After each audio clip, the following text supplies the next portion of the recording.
make yourself easy to hire as an architect. Hey friend, welcome back to the Growth Detect podcast, and I'm your host, Tyler Sumala, but who you just heard is Alex Gore, one of the principals of F9 Productions, an architecture and building firm that serves all of Colorado. He is also the co-host, along with his business partner, Lance Psycho, of one of my favorite architecture podcasts, which is called Inside the Firm. But today, we're going to dive into how Alex and the team won a high-end residential project in Boulder, Colorado. You'll learn from Alex how he runs an effective introductory call that answers all of the client's questions, how he organizes contracts and proposals to build trust with clients, and how he made it easy for their clients to say yes in each stage of the flywheel. And before we get started, a quick shout out to The Studio, my private membership for growth-minded architecture firm owners and leaders. Inside The Studio, you'll access proven strategies, resources, and an unmatched community of peers to help you attract and win high-quality clients consistently. If that sounds like you, apply to join at growthdetect.com/studio. That is growthdetect.com/studio. And now here is the show. I'm so excited to have you on because, like I was saying before we jumped on, I've been following the podcast for such a long time. And it was really meaningful to me when I was first starting my practice many years ago. And it was so helpful just to hear other people work through the challenges that happen. So if you haven't listened to Inside the Firm yet, you should. And you should literally start from episode 1 because it's awesome. So go back and start from there. Not to toot my own horn, I'll say it in a different way. I think you're absolutely right, because when we were young, we did our podcast after, let's just say, 7 years in or something like that.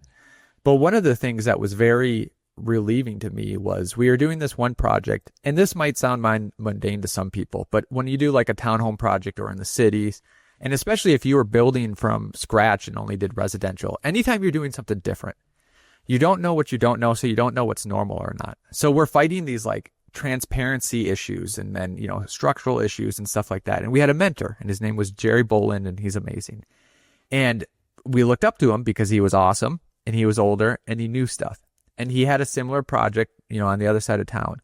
And he goes, guys, we're dealing and fighting with the same things. So just to know like, oh, these are the issues that are coming up. And of course, you'll give like, the benefit is we've tried 3 things. One of them sucked. One of them was okay. One of them we found awesome, So you could probably skip the sucky one and try the other 2, That's so true, because it's been maybe one of the most, I want to say, like, relieving, and also been like, man, really, things about speaking and having thousands of conversations with architects over the last few years is that literally every architect faces the same challenges, which, whether you want it or not, like, it should maybe be comforting to know that there's not a silver bullet that exists. No one has found some kind of magic pill that you can take and not have to deal with any of these challenges. Like, it happens yep. Across the board. No one's figured it out yet.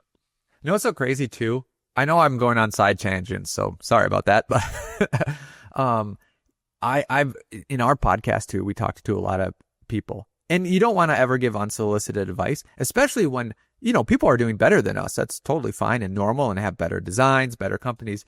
But like, you'll see a project that's absolutely amazing, and you're like, why is that the 3rd project, and you have the 3rd best view of that project on your website when that should be on your main page? It should be right, That's a perfect segue. Oh, cool. I think into this, because one of the reasons another reason that I'm so excited to have you on is because I know for a fact that you guys do invest heavily into sales and marketing at the firm, and you guys have been working on it for a long time to optimize things that work well.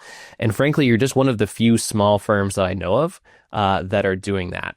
And so I'm really excited to go behind the scenes of one of these great projects here and talk about how you won it. So can you introduce us to the project that we're going to talk about today?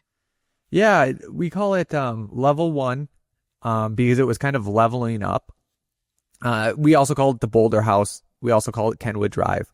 But it's basically a house in Boulder. And Boulder is the San Francisco of Colorado. I've never heard that, but that's awesome. Yeah, the San Francisco of Colorado. Yeah, and those connotations, like what you think about that is true. If you, so just roll with whatever your brain is telling you right now. meaning there's positives and negatives, and we spend a lot of time in there. But this was literally a level up in the type of houses and the quality of houses that we were doing. Yeah, that's awesome. And who were the clients, and what made you, how did you learn about the project? What made you want to pursue it? So they just contacted us. It's, Will and Adele. So we had, they came out of the blue, and just the way that they talked about what they wanted, that they were open to innovation, that they were risk takers. And we found out that they are extreme risk takers, but they understand that there's consequences to those risks, and they are totally okay with it, which is it's a different thought, because not a lot of people are like that. Something goes wrong, they're going to start point fingers and stuff like that. But these clients, from the start, he was an entrepreneur, and I got into my head quickly, oh, he wants to try things. And his wife does too, because sometimes it's funny, because when you try new things, they're not always conventional. And at first my thought was like, well, this is all coming from the husband. And then I was like, wait. That came from the wife. The wife is the one that has these crazy ideas too. And I mean, it's working out great, but that just means that they're a great couple too, and they're on a similar side of pushing the envelope. That's awesome. How did you learn that so early on? I assume, was this like first couple of conversations, first conversation in general that you did that? Like, what does that process look like for you guys?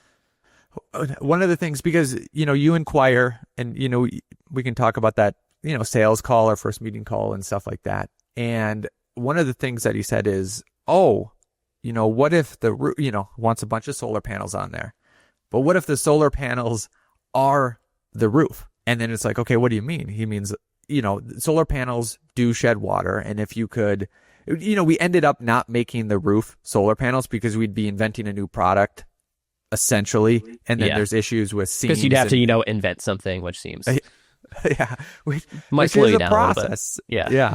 But that, and then their openness for, they were renting a house and it had a bunch of glass. And it was like, oh, this is not enough glass. Like something that's already above and beyond normal was not enough. So just those types of conversations. Yeah. Out of curiosity, so did they come in through your website, or was it? So since this one was a while ago, they either gave me a call or filled out our project form, and then I gave them a call. Yep. Is that how a lot of projects come to you, or at least a lot of inquiries come to you now, is through these phone calls and through the website as well? Yep. So there's a couple different ways. Phone calls, because Lance has his phone number on there, which means, and I did at one point, the amount of spam we get is astronomical. Two, you can just fill out a project.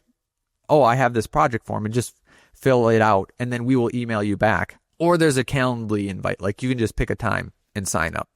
So those are the three ways that it comes to us. Yeah. That's awesome. Because everyone listening to the podcast should also go check out their website, which is f9productions.com. Because again, it's a website that isn't built for other architects.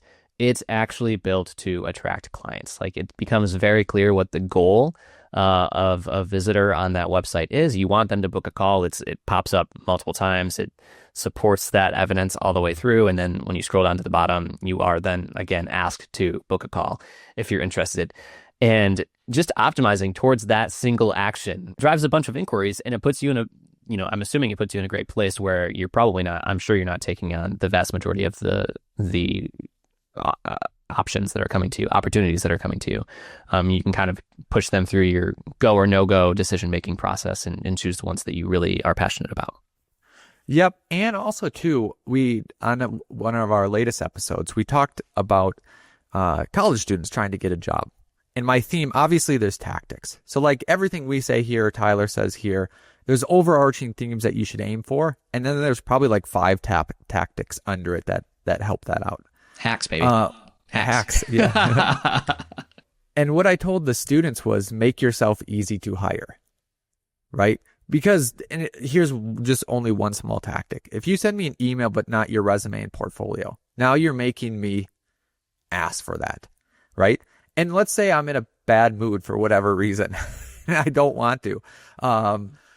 Or let's say I forget. Let's say I see it, but like I'm driving, so I'm not gonna, respond because I'm being a good driver and I put that down, all of a sudden myself gets 10 more emails by the time I get to any computer, at least. And let's say I forgot, because maybe some of those are emergencies, right? So, but I only say that to reinforce, make yourself easy to hire as an architect, easy to contact. Which way do they want to? Do they just want to send an email, right? Do they want to book a time to call, or do they want to call immediately? Yeah, I like to say like reduce the friction, right? But yeah, make it easy for them to take whatever that next step is, because you can think about it broadly in terms of the entire process, which is kind of what you're talking about. But even just like someone landed on your website, what's the next step that you want them to take? You want them to book a meeting. So how do I make it easy for them to do that? You give them multiple options to do it. So I love that. And yes, for anyone that's for a student that's listening and wants to go work for Alex and Lance over there, take it a step further, right? Send him a very short email, include your resume, and then say, hey, I'm going to be, stopping by the office next week at 2:00. Don't even give them the option. Just like tell them you're showing up. That's hilarious. And then you'll either get a yes or no. That's like, right. Okay, that works. But that's better. That's even shorter. Straight on through. All right. So this, I can already tell this is going to be a problem with you and I on this, because we've gone off. So we'll make it back to the project. It's going to be good. So tell me about, as you're moving through this, you guys weren't the only architects that they were evaluating. So do you know roughly how many other architects they were evaluating, and the style of the firms they were looking at? At least 2. And I can't remember the specific name, but I remember one of them that they said, I was like, oh, these are high-end architects. Meaning, if you're in Colorado, it's so funny because, we know names of architects, but, my wife would be like, who Sulfur Spawn? Who cares? What is that even a word? Like, you're like, no, they're really, really good. So that's another thing too. That's an indicator of if you can get who they're going after, you almost know what level of architecture they're going for, right? Because there are different levels, and you can see by their websites, and there are world class. If that's the best to hear is like, oh, we're comparing you to another world class architect. Yeah, that's a really great point. I've never thought about that. So do you try to actively figure out the names of the other firms and see who it is, and how do you guys typically handle that? If they bring up that they're looking at another architect, I'll ask who it is. And then I'll just, hey, do you mind telling me who it is? I might just leave it at that. I swear I've probably said it in different ways, but yeah, I'm not afraid to ask. Yeah, no, you shouldn't. Actually, I think even before waiting for them to mention that they're working with another architect, you should just ask them, hey, are we the only architects that you're evaluating, or are you looking at anyone else?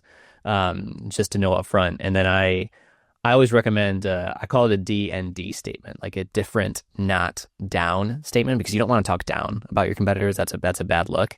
But you just want to explain why you're different, and you want to focus that around their priorities.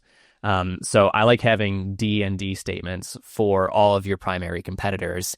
And the way it's super simple, it's literally just like acknowledging what's great about that firm, saying one reason that you're different, and then asking a follow-up question that's relevant to that difference, and if it's important. So it'd be like, oh yeah, that's a really great firm.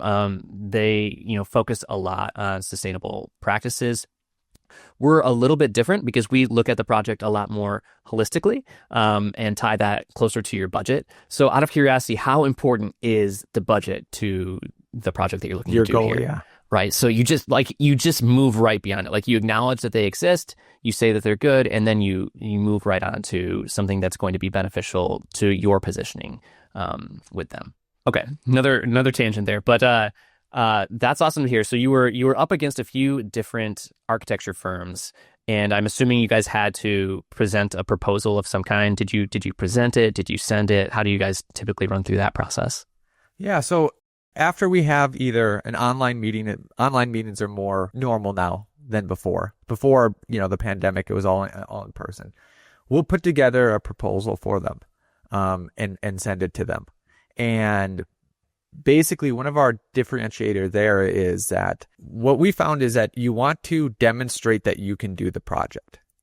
And we do it on 2 different levels. One is just what is your portfolio? If they see something similar to what they want to do, they'll reach out to you because they know that you can execute on that. But then the level deeper is, okay, that's the end result. How do you demonstrate that you're going to go through this process to solve their needs? So our contract has the normal phases that every architect knows about: CD, SD, DD, but we'll put visuals in there of past projects to show, hey, we're building from a schematic floor plan to detailed elevations to a final 3D view that encompasses the whole picture to a whole big set that you can build off and permit in. So we send that to them, and we explain that. What Lance does is he kind of shows them a dummy one before. I just explain that they're going to see it, and they're going to see it in those phases, and then send it to them. So you said, but you prep them beforehand, it sounds like, in some way? Or we say, hey, our contract is broken down in this way, and you'll see these 3 different phases. And I'll say the 3 different phases, and then I'll say in each phase, here's an overview of what we would do. And then when they see that and they'll see 3 phases and then they see some pictures along, they go, oh, okay.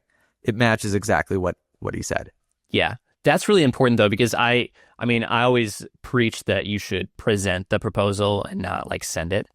Just be there in whether it's a call like this or whatever, you're jumping on the call, but you're walking them through that proposal, making sure that you're seeing their reactions live, you're answering any questions that are popping up during that time, which helps you also with your feedback loop as you're putting together those proposals. But if you're not doing that, then equally as important is to describe to them what's going to happen, right? Just make it easy, because to your point, it's helping to build that trust. Even though it seems so small, right? But just this idea of saying, this is what you're about to receive. It's going to look like this. We're going to talk about these 3 things. And then they kind of get to go on, let's call it like a treasure hunt when they actually get that contract, right? Because they're like, all right, they said it was going to have these things in it. Where are these things at? And so they actually have almost they have directions, right? On how they can actually move through and consume that contract to make sure that it has the things that you say it's going to have. Do you typically set up a meeting? You guys say that you kind of describe what the contract process is going to look like. You send it over, and then do you set up another meeting to kind of talk through that contract? Is that what happened here? No. And I think it was based on the way that we grew up. And that doesn't mean that it should always be that way. And why I say the way that we grew up informed this was that during the recession, there was the amount of, and this is 2008, so this is back in the day. There wasn't the big projects. We got a couple and things like that, but it was more volume. So additions, remodels, small things like that. So we had to streamline our process. And there's a give and a take with that streamlining, meaning, hey, we have a meeting. We might then have a meeting in person, and then we send the proposal. And here's the pluses and minuses, because I totally agree with what you're recommending too, is that, okay, if we say we have a proposal, let's set up another meeting. It is worthwhile in those bigger projects. And maybe that should be a practice of, houses over this amount, we should make sure to walk through and stuff like that, X amount, whatever it is. But on the other hand, too, it's our feedback loop and connection and our emotional connection that we try to establish is so much quicker, is that we can go through our own process and they can have the answers before maybe sometimes they even get another meeting with another person, So, yeah, and I'm not saying I think your advice is right. We could set up another meeting and say, hey, we're going to go over it, but then it's not that as easy to hire. But of course, in different project levels, it's probably worth it. Yeah. That makes sense. Well, it's an operational difference, but the important thing that you're saying there is that, again, it's that feedback loop where you're taking things that you've learned over time to continue to improve your process. And your answer was basically we've kind of figured out what things need to be answered in this introductory conversation, so that we don't have to have 10 more meetings before they actually make the decision. We give them the answers that they need. We tell them what the contract's going to be. We send it to them, and we follow up to see if we won the work. So I think that makes sense too, because no matter what your process is, you're always optimizing for two things, right? You're obviously optimizing for the client experience, which I think is what you're doing by describing to them what that contract is going to be, and also by trying to kind of like condense what would usually be several meetings into one and get them the answers that they need by using your experience to kind of guide that. But the other thing that you're always optimizing for is like internal operations, right? In time. Yep. Right. You have to be productive with your time, because it is true that especially as your firm grows, like if you're going to present every proposal, you're absolutely going to win more of them, in my opinion. But you're going to be spending a lot of your time presenting proposals. and that's why maybe there's a cutoff, and maybe it's at a certain fee level. Because if you're presenting, I'm going to make up ridiculous numbers, but like $5,000 budget projects, time versus reward might not be worth it, right? But if you present every fee that's over $30,000, then maybe that is something. So yeah, definitely something to think about. The other thing too is that we always state, and then sometimes we do have follow-ups. If you have any questions or if anything's unclear, let us know. And maybe some of the other ones that are being presented to, we don't get it and it goes to them. But other times we'll have, I have a client coming in Monday and they just told us it's between me and someone else, and they want to come in and talk more about our process and our service and stuff like that. So we definitely have that opportunity. And then people do follow up with questions as well sometimes.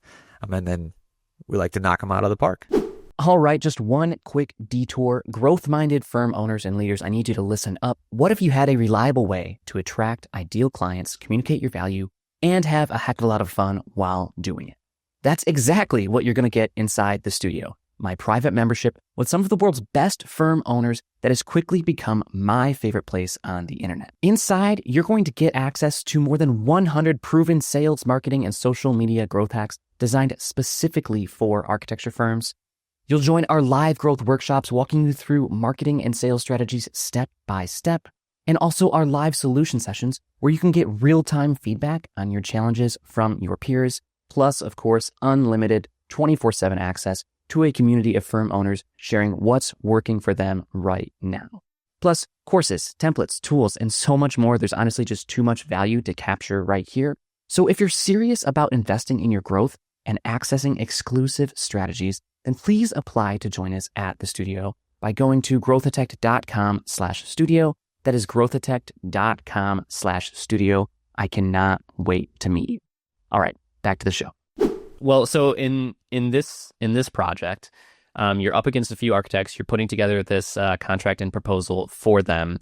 Where did you see your opportunity to kind of differentiate from the other firms, even if you didn't maybe quite know who they were? So one differentiator was somehow they found my book, which we don't put on our website, which we're pretty dumb about. And we've told ourselves that we're going to do it. We just haven't. Out of all of the marketing that you guys do, I actually just learned this too. I didn't know that you guys had a freaking book until before we jumped onto this podcast. I was like, how is this the first time I'm hearing about it? That doesn't make any sense. Yeah. And what's crazy about it too is, so we teach at CU. So we made the book because we teach in the architectural engineering department. But they need to know about design and creativity. I don't know if you've ever worked with an engineer. Sometimes their proposals are awesome, and sometimes they'll propose architectural things that have no idea of, like the aesthetics, the authenticity, why we're going this way. Like, we're not just going to throw a circle window in here. What are we doing? So we had to teach them how buildings are built, but also teach them why they are designed that way. And it was a breakdown of, it's called the creativity code. And it's, obviously there isn't one code, but it breaks down how you can logically sequence creativity and design into a process, right? So that they can wrap their heads around it. So it was mainly for school and students. So that's why we never thought about it to bring it up. But we will, it's been on our list. It's to do as I say, not as I do kind of thing. But the other thing too, we do have a variety of projects. And we've grappled with playing with either to pare it down, the variety, or to keep going in. And I can go into a tangent of how we kind of answer that question. But to stay on point for Tyler and everyone, how we different. One of the questions of this Boulder House client was they were unsure that we could do it in this style to meet their needs. And what I said was, well, in our contract at any point whatsoever, you can just pause it and stop, and you can just fire us. And I say, I know that I have your vision and I can create what you need. Because what they said and where the site was, it just kind of came to me, and not all projects do that. So I was very, very confident. And in that first fee, let's just say of 2,000 or whatever, a floor plan and then 3D visuals, no materials, anything like that. I was like, is this what you're thinking? And they go, absolutely. Let's roll. So you got the confirmation early. I mean, that's another way to do it too. I mean, it's like it's through a guarantee. Again, you're making it easy for the client to say yes. And but you have to be confident, to your point. So new business owners, don't do this, please. Don't do what Alex is talking about, because it's too risky, I think. But you've been doing this for long enough. You've had a firm for a long time, and I think it sounds like after seeing the site, you're like, okay, I get it. Like I know what they need to do. So you can kind of produce this guarantee that they can stop at any point. I don't think it's a bad idea to, by the way, to have that guarantee that you're talking about in general, though. That's just like, hey, at any point you can pause this. Or you have it at specific points, say after SD or after DD phase. If you're not happy with it, you're welcome to pause it. Like there's nothing holding you on the line. And then you just pay up to the point of where we pause. That's right. Yeah. Yep. Exactly. And that keeps you on the line to keep them happy, and it also makes sure that they're continuing to kind of build that relationship with you and continuing to stay invested in the project, which will always make it move faster. Usually, I shouldn't say always. Usually makes it move faster, and definitely produces better results. Okay, awesome. So you had a differentiator where when they had come across your book, they had already read it when they read it before they called me. Already read it before they called you. Did they tell you this in that first meeting, or did you not learn about it until afterwards? Literally the first meeting. Who knows if it was within the first, 10 minutes or whatever, but it was, I already read your book. That was the phrase.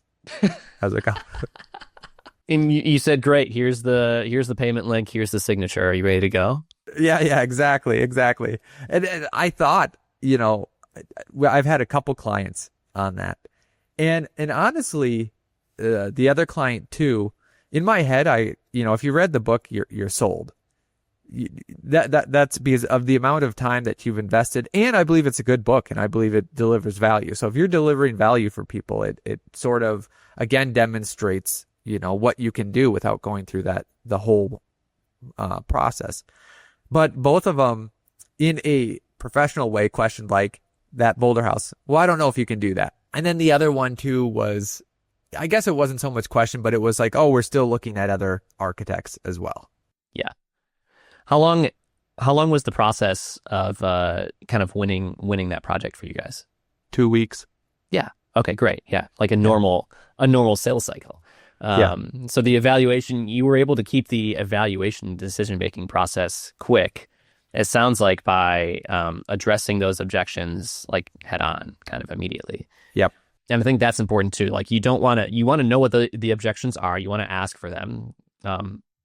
Like what Alex is talking about, but you also want to make sure that you address them like there, like in person, live. Tell them what's going to happen, because if not, those are those things that kind of like hold off from people making those decisions, and then they might have they might have similar objections or different objections even for another architect, and then there's just kind of like waiting for like 2 months to make a decision because in the back of their mind, they're hesitant for whatever these reasons are. So yeah, addressing those up front certainly makes a large difference. What did you think, aside from, sounds like their concern of whether or not you could do that kind of style of project, was there any other large challenge that you felt like you had to overcome in order to win them? That's a great question. No. I think it's funny too, because I watch YouTube on a bunch of different topics, go down different rabbit holes. And I feel like it does get boiled down to, and there's many ways and there's different tactics, and there's different tactics on different levels, meaning not only your sales, but your marketing, but then also like internal, like how you handle employees, which leads to how you get projects done, to how your process is. And so like it is deeper than, some of this, which is fine. But it comes down to when you are working with a client, have you demonstrated somehow that you can execute this? And it's all about that demonstration. Why I say the YouTube thing is when I watch these different things is like, even if they're teaching about something mundane, like how to build a product or electrical engineering, just whatever it is. I think there's that guy Veritasium. Have you heard of him? I don't think I Anyways, have. No, I'm going to have to look him up. He does like physics stuff, right? And if he was just at a whiteboard, you might be like, oh, this is cool because there's some whiteboard professors that can teach awesome. But like, no, he's going to take you out and like throw something over a bridge, and that demonstration is just the key to connecting with a client. Yeah, that's a really great point. Because there's different ways to do that. I'd be curious to know what ways you typically do that. It sounds like one, just on a contract and like proposal level, you guys literally include visuals on how you do that, right? That's one. I mean, another way to demonstrate that value is to meet with clients at locations that you've actually produced work at, right? Right. So if you do, this is easier it's obviously harder with residential work, but it's much easier with commercial work. Oh, right? sure. If you do like hospitality or something like that, like go meet at a restaurant that you designed. That's where that's where you're taking all of your client meetings. So is there other ways that you guys do that as well? Well, it's so funny because we do split up. We're an architecture firm that builds, but we're not the traditional design build firm, and we can go down that nuance. But one thing is our construction stuff is all down there. Yeah, you guys it looks like you're in a wood shop, which is funny. I love that. Yeah. Yeah. And then the architects and designers are upstairs. But some of the times we talk about how our construction knowledge comes in play, regardless if we've built it or not. And the evidence of the construction knowledge is we've built this whole complex. Right. So the ones across, Right. So, yeah. You built your own office. Yeah. We built our own office. Yeah. Yep. That's a great point. Yes. I love that as a standing point too. Yeah. Like an intentionally designed office can make a huge difference. If that's where you're meeting with clients. Okay, cool. So I think that's a great takeaway. Always demonstrating your value. When you're presenting a proposal in person, I like to do that by saying like, here's, a challenge that you mentioned to us or that we think is going to happen on the project. Here's how we've done that in the past, and here's how we would do it for you. Right. So that you're kind of tackling, like they might not have even said that it is an objection, but it's going to be, and you're showing them that you've done it before and you can do it again. So yeah, I'm fully aligned with that, but I really like the idea of just demonstrating it can happen in different ways. It doesn't have to happen on the page, doesn't have to happen with an image, but you can do it in person and in specific spaces as well. What would you consider to be well, actually, before I ask that, I'm curious, like where's the project at now? What's happening? So it is probably 75% done. The siding's going on. The windows are all in. It's a cool house because I want to redo the page. There's a slide in it. There's a pool in it. There's a trampoline and a rock climbing wall. And it's a very playful house. And that theme, again, theming things and then relating them to people isn't, elegantly done at this point. The images are, and it says that. But I think that there's a marketing lens you should look through when you're doing your product pages, your architecture pages. Yeah, your project pages, yeah.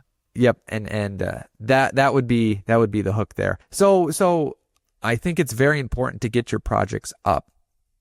And then even if you don't have one consistent style, we talk about even in our intro talks about one thing that makes us different is that we have fundamental principles that everyone knows. And one of them is, it's about substance, not style. So the substance of how a building goes, the substance of how light comes into space, the substance of how you flow around. the substance of now we're doing a New England style house, and what that means on almost like a fractal pattern of the level of details as you go through the facade versus a modern house. So by us focusing on substance and then knowing whatever style that is, we know to look at that with fresh eyes. And that's why we're confident that we can do these different styles.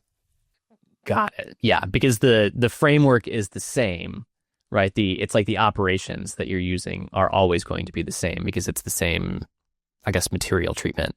That's just we're changing form at that point. A little bit, yeah. That's my terrible way of explaining it, but that's how Alex is like, well, not really, but yeah, Tyler, you can have that one. You were describing it as playful. I'm over here. I'm scrolling through it right now. It's funny because playful is not the word I would use to describe the rendering that I'm looking at right now. Right. Because if someone's listening to this podcast, they're like, what are you talking about? A rock wall, a trampoline, a slide? So this is going to be like a playhouse. This literally looks like, the glass house with, I'm seeing like an in-ground trampoline. It's not like one that's like elevated, right? There's a beautiful rock wall. I'm trying to see, is it in the kids' room or is that somewhere else? The trampoline, if you go to the floor plans, is in the living room. There's one in the living room? Oh, there is one in the living room. Oh my gosh. Yeah. See? That's amazing. You literally snuck a trampoline into the house. It's like a lap pool.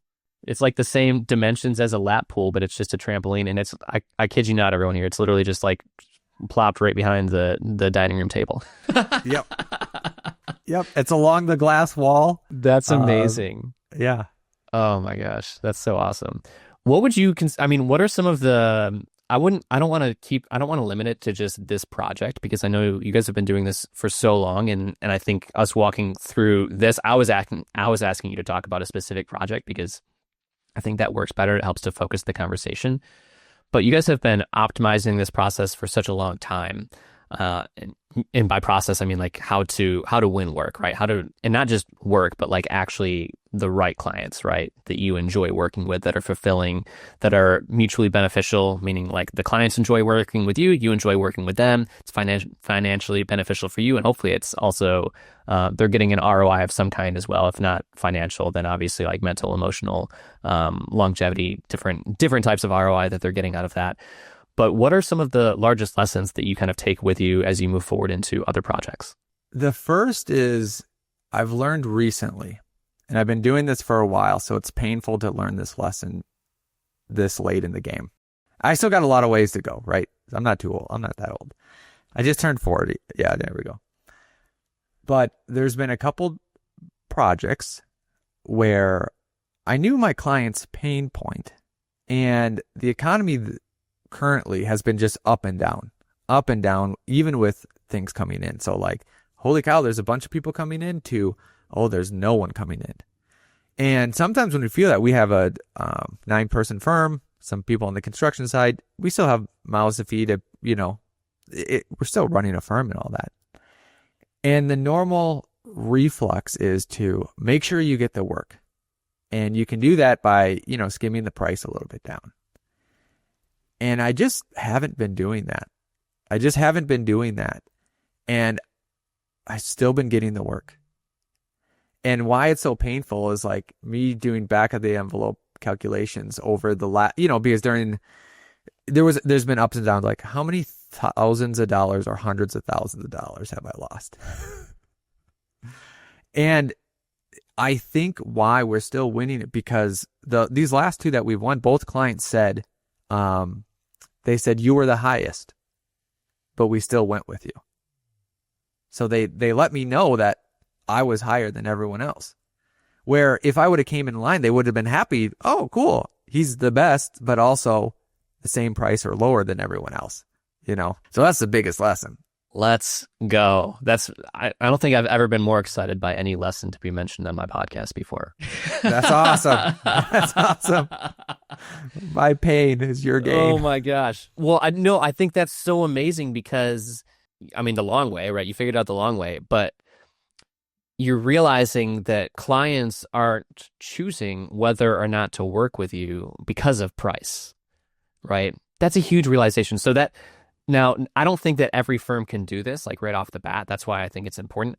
I think it makes it easier for you guys to do this and to also reach this conclusion because everything else is so well optimized, right? Work is coming in or work is not coming in, and you have these different opportunities that are there that you can always evaluate, and you have a process in place that's standardized, and you're saying, okay, I'm not letting myself reduce the fee this time and see if the work happens. And then lo and behold, what's happening? You're actually getting clients that are coming to you that are telling you that you are the highest fee out of the options that they're considering, but they're still choosing you. And they're not choosing you because you're the highest fee. They're choosing you because you were able to position yourselves and F9 as the only option that can get them exactly what they want. Yep. And that's what goes beyond price, right? Because the only way that price comes into play and that you actually get undercut is if you're basically what you're delivering, the service that you're delivering is seen as equal to what everyone else can also deliver. And then in that case, a client would actually be kind of dumb not to choose the lowest price, right? Like, why wouldn't they choose the lowest price? They're going to get the same outcome either way. So what you're doing really well is you're positioning yourself as being the only firm that can give them exactly what they want, right? And it sounds like that's happening because you've really tuned in that introductory discovery and contract process that happens before the project even begins. That, and then it's full circle. It's full circle because then it's them going through the process, how we built the firm, how we execute that process, how we deliver that process. Then, that leads into reviews or referrals that then lead into the next person that's coming in. So it's a whole circle there. It's a flywheel. Yep. Yep, exactly. Yes. It is exactly. That's a great book, Jim Collins, Flywheel. Yes. It's only like, 47 pages or something ridiculous. It's short. It's awesome. Get that one. Read Flywheel. Also, while you're on Amazon, you should probably pick up Creativity Code. Yeah, do that. There you go. There you go. Alex, where can people go to learn more about you, the firm, and stay in touch? Yeah. Go to, you know what? It's a side thing, but it's very topical to this. I know that Tyler is helping people and really, really helping them. I believe that we're on parallel tracks too. So you could go to buildabetterco.com where we kind of detail that flywheel and it's a program and it's a course and it's people and it's, 8 different things with, multiple tactics to make that flywheel turn. And it's personalized to your firm. But that's a good way to check us out, or at least, kind of get in contact. It's buildabetterco.com. Amazing. All right. Well, we're going to put that in the link below. Buildabetterco.com. I might need to get you guys to come into the studio and talk about that too. That would be great. Awesome. All right, cool. Alex, thank you so much for joining us, and excited to continue following along. Awesome. Thanks, Tyler. It was great. Thanks. All right, Growth Detect, thank you so much for tuning in. If you are enjoying the show, then please share it with a friend and leave a review so that other amazing architects like you can find us. And if you're ready to attract more clients, confidently communicate your value, and do so with the support of other amazing firm owners, then we want you inside the studio. You can apply to join today at growthatect.com/studio, and I'll see you next time, friends.